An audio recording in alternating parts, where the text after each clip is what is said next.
عید مبارک مبارک عید مبارک مبارک عید مبارک مبارک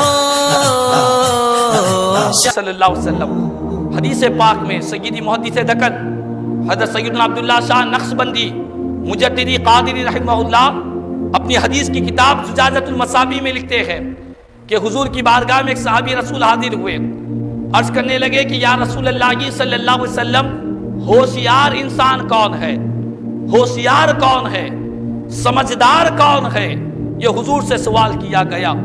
آج ہماری نظروں میں ہوشیار کون، سمجھدار کون ہے؟ ہماری نگاہوں میں ہوشیار وہ شخص ہے جو دنیا میں بہت بڑا نام کما لے، ہماری نگاہوں میں ہوشیار وہ ہے جو دنیا میں بہت بڑی عمارت بنا لے،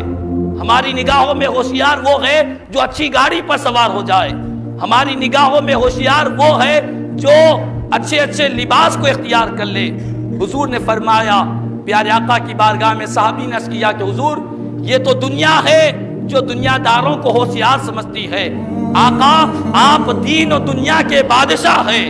دین و دنیا کے سلطان ہیں، اللہ نے ساری کائنات کو آپ کے صدقے میں پیدا فرمایا ہے۔ یا رسول اللہ صلی اللہ علیہ وسلم آپ فرمائیں، آپ جو فرمائیں گے وہی حق ہوگا،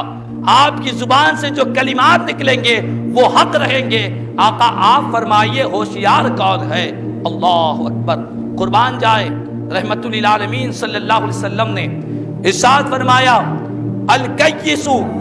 من دان نفسہ وعمل لما بعد الموت۔ میرے آقا نے فرمایا کہ سن لو، ہوشیار وہ شخص ہے، سمجھدار وہ شخص ہے جس نے اپنے نفس کو قابو میں رکھا، جس نے اپنے نفس کو کنٹرول میں رکھا، جو رب چاہی زندگی گزارتا ہے، من چاہی زندگی نہیں گزارتا ہے، جو من چاہی زندگی نہیں گزارتا ہے، رب چاہی زندگی گزارتا ہے، جو اپنے نفس کو کنٹرول میں رکھتا ہے۔ آقا فرماتے ہیں جو شخص اپنے نفس کو قابو میں رکھے اور موت کے بعد جو کام فائدہ دینے والا ہے، مرنے کے بعد جو اعمال نفع دینے والے ہیں وہ عمل اختیار کرے، وہی اسلام کی نظر میں، اللہ اس کے رسول کی نظر میں وہی ہوشیار ہے، وہی عقل مند ہے۔ اگر ہم چاہتے ہیں کہ ہم عقل مندی زندگی گزارے، ہوشیاری والی زندگی گزارے، آؤ دنیا کے کسی بڑے سے بڑے انسان کی بات نہیں، دنیا کے کسی بڑے سے بڑے عہدے رکھنے والے کی بات نہیں ہے، مدینے کے تاجدار رحمت للعالمین صلی اللہ علیہ وسلم نے فرمایا کہ میری امت میں ہوشیار وہ ہے جو اپنے نفس کو قابو میں رکھتا ہے۔ آج نفسانی خواہشات کا کیا عالم ہو گیا، آج ہم من چاہی زندگی گزار رہے ہیں، جو من چاہ رہا ہے کر رہے ہیں، ہم اپنے نفس کے غلام ہو چکے ہیں، ہم اپنے نفس کے بندے بن چکے ہیں، جو ہمارا جی چاہتا ہے ہم وہ کام فوراً کر بیٹھتے ہیں، یہ نہیں دیکھتے کہ یہ کام ہمارے لیے جائز ہے یا ناجائز ہے، جو ہمارا جی چاہتا ہے، جہاں جانے کو جی چاہتا ہے ہم وہاں چلے جاتے ہیں۔ لیکن میرے آقا نے فرمایا کہ نہیں، یہ ہوشیاری نہیں ہے، یہ نادانی ہے، یہ بے وقوفی ہے۔ فرمایا ہوشیار وہ ہے جو اپنے نفس کو قابو میں رکھے۔ قرآن کریم میں اللہ تبارک و تعالیٰ نے جب بات نفس کی آئی تو رب تبارک و تعالیٰ نے ارشاد فرمایا، وَأَمَّا مَنْ خَافَ مَقَامَ رَبِّهِ وَنَهَى النَّفْسَ عَنِ الْهَوَىٰ، جو شخص اپنے رب کے سامنے کھڑے ہونے کا جس کو ڈر ہو جائے، خوف بیٹھ جائے کہ مجھے میرے رب کے سامنے کھڑے ہو کر اپنی زندگی کے سارے اعمال کا حساب دینا ہے، یہ خوف کسی کے اندر پیدا ہو گیا۔ اور آقا قرآن میں اللہ نے فرمایا کہ جس نے اپنے نفس کو خواہشات سے روک دیا، نفس چاہتا ہے کہ خواہشات میں زندگی گزارے، نفس چاہتا ہے بے حیائی میں زندگی گزارے، نفس چاہتا ہے کہ فلم بینی میں اور تھیٹروں میں اوقات کو برباد کرے، نفس یہ چاہتا ہے کہ اپنی زندگی کو بے حیائی میں گزارے۔ قرآن میں اللہ نے فرمایا کہ جس نے اپنے نفس کی خواہشات کو روکے رکھا، اللہ نے اس کے لیے جنت میں ٹھکانہ تیار کر رکھا ہے، جنت اس کا ٹھکانہ ہے، جنت اس کا مقام ہے جس نے اپنے نفس کو کنٹرول میں رکھا ہے۔ تو اسی لیے میرے آقا نے فرمایا کہ لوگوں ہوشیار وہ شخص ہے جو اپنے نفس کو قابو میں رکھتا ہے، بے لگام نہیں چھوڑتا، کنٹرول میں رکھتا ہے نفس کو، اور ارشاد فرمایا اور وہ عمل کرتا ہے جو مرنے کے بعد آپ کو فائدہ پہنچائے۔ مرنے کے بعد کون سے اعمال فائدہ دیں گے؟ مرنے کے بعد جو اعمال فائدہ دینے والے ہیں، وہ مرنے کے بعد جو اعمال انسان کو فائدہ دیں گے، قرآن و حدیث میں بیان کیا گیا کہ نمازیں مرنے کے بعد فائدہ دینے والے ہیں۔ خدا کی بارگاہ میں توبہ و استغفار کرنا، یہ انسان کی موت کے بعد فائدہ دینے والے ہیں۔ نیکیاں کرنا، والدین کی خدمت کرنا، یہ جتنے اعمال صالحہ ہیں، اس کا فائدہ مرنے کے بعد بھی ملے گا، دنیا میں بھی اس کی برکتیں ظاہر ہوگی، دنیا میں بھی اس کا نور داخل ہوگا۔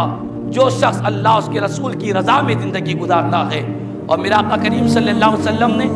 یہ بھی ارشاد فرمایا، یہ تو بات ہوشیار کی تھی، اب ہوشیار کے مخالفت میں، ہوشیار کے اپوزٹ میں کوئی چیز آتی ہے، وہ بے وقوف آتا ہے، عاجز آتا ہے۔ میرے آقا نے فرمایا کہ سن لو، والعاجز من اتبع نفسہ وتمنى علی اللہ، فرمایا کہ عاجز اور بے وقوف وہ شخص ہے، کمزور وہ شخص ہے جس نے اپنے نفس کو خواہشات کے پیچھے لگائے رکھا، جو اپنے نفس کا غلام بن کر رہا، جس نے من چاہی زندگی گزاری، جس نے جو دل میں چاہا وہ عمل اس نے کر لیا، اور یہ امید کر بیٹھا کہ میں مرنے کے بعد سیدھے جنت میں جاؤں گا، مرنے کے بعد میں سیدھے جنت میرا ٹھکانہ ہوگی۔ آقا فرماتے کہ نہیں، یہ سب سے بڑا عاجز ہے، بے وقوف ہے، کمزور ہے، کہ اس نے اپنے نفس کا غلام ہو گیا اور زندگی گناہوں میں گزار رہا ہے، نہ توبہ کر رہا ہے، نہ استغفار کر رہا ہے، نہ خدا سے معافی مانگ رہا ہے، پھر بھی یہ خیال کر رہا ہے کہ میں جنت میں جاؤں گا۔ یہ بہت بڑا بے وقوف ہے، یہ عاجز ہے۔ تو ضرورت اسی بات کی ہے، ہم کو اگر ہوشیاری کی سرٹیفکیٹ مل رہا ہے تو در مصطفیٰ صلی اللہ علیہ وسلم نے عنایت کی ہے کہ اے میرے امتیوں، ہوشیاری اسی میں ہے کہ تم اپنے نفس کو قابو میں رکھو، خواہشات کو کنٹرول میں رکھو۔ نفس تم کو گناہوں کی طرف ابھارتا ہے، تم گناہوں کی طرف نہ جاؤ۔ نفس تم کو بے حیائی کی طرف لے جاتا ہے، تم بے حیائی کی طرف نہ جاؤ۔ کہ تم سب سے زیادہ عقل مند، ہوشیار اور سمجھدار انسان ہے۔ تو ضرورت اسی بات کی ہے کہ آج ہر انسان چاہتا ہے کہ میں عقل مند بنوں، میں ہوشیار بنوں۔ ماں باپ چاہتے ہیں کہ میری اولاد عقل مند رہے، ہر کوئی چاہتا ہے کہ لوگ عقل مند رہے۔ تو آقا فرماتے ہیں کہ مدینے والے آقا سے بڑھ کر کائنات میں کس کا درجہ ہے؟